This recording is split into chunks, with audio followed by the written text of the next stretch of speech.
प्रजापिता ब्रह्मा कुमारी ईश्वरीय विश्वविद्यालय छापीहेरा में जन्माष्टमी का पर्व हर्षोल्लास के साथ मनाया गया।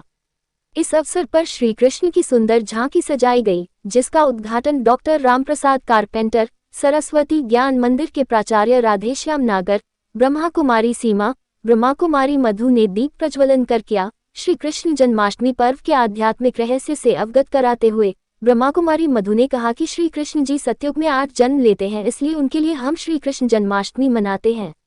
वो नवा जन्म त्रेतायुग में श्री राम जी का होता है, इसलिए हम रामनवमी मनाते हैं। श्री कृष्ण सतयुग के प्रथम महाराजकुमार है, सर्वगुण संपन्न, 16 कला संपूर्ण, संपूर्ण निर्विकारी, मर्यादा पुरुषोत्तम, अहिंसा परमो धर्म वाले हैं। उन्हें डबल ताज दिखाया गया है, एक है रत्नों का और दूसरा है प्रकाश का, जो पवित्रता का प्रतीक है। उन्हें मनमोहन, चितचोर भी कहा गया है, क्योंकि वे मन को मोहने वाले, चित्त को चुराने वाले हैं। वे परमात्मा के बाद सबसे पवित्र आत्मा है, गुणवान है, इसलिए उन्हें भगवान कह दिया गया है। परंतु भगवान तो ज्योति स्वरूप, निराकार, अजन्मा, अभोक्ता, अकाया, अयोनि है। श्री कृष्ण के लिए कहते हैं श्याम सुंदर, अर्थात श्री कृष्ण ही सुंदर होते हैं। और कुछ जन्मों के बाद 5 विकारों की प्रवेशता के कारण आत्मा काली हो जाती है, अर्थात श्याम बन जाती है, इसलिए उन्हें श्याम सुंदर कहते हैं।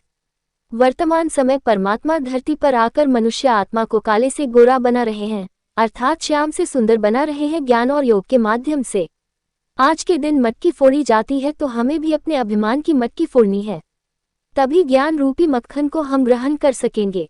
कृष्ण जी के लिए कहते हैं श्री कृष्ण गोविंद, हरे मुरारी, हे नाथ नारायण वासुदेवा। इसका अर्थ श्री कृष्ण नाम उनके बाल्यावस्था का है। जब वे थोड़े बड़े होते हैं, गायों को पालते हैं, तो उन्हें गोविंद कहते हैं। जब रास करते हैं गोपियों के साथ, तो उन्हें हरे मुरारी कहते हैं। और जब उनका स्वयंवर होता है और राजतिलक मिलता है, तब उन्हें नारायण कहा जाता है।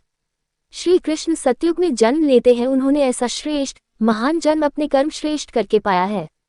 श्री कृष्ण जी ने पिछले जन्म में परमात्मा से ज्ञान सुना और योग का अभ्यास किया, इसलिए उन्हें योगेश्वर भी कहा जाता है। बहुत ही जल्द महाविनाश के पश्चात श्री कृष्ण जी का जन्म इस धरती पर होने वाला है।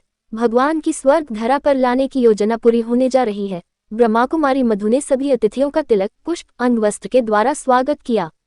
कार्यक्रम में कुमारी साक्षी, कुमारी ऐशल, कुमारी नेहा ने कृष्ण जी के गीतों पर मनमोहक प्रस्तुतियां दी। साथ ही अतिथियों को ईश्वरीय सौगात भेंट कर सम्मानित किया गया। अंत में सभी ने मिलकर श्री कृष्ण जी की आरती की व सभी को ईश्वरीय प्रसादी वितरित की गई।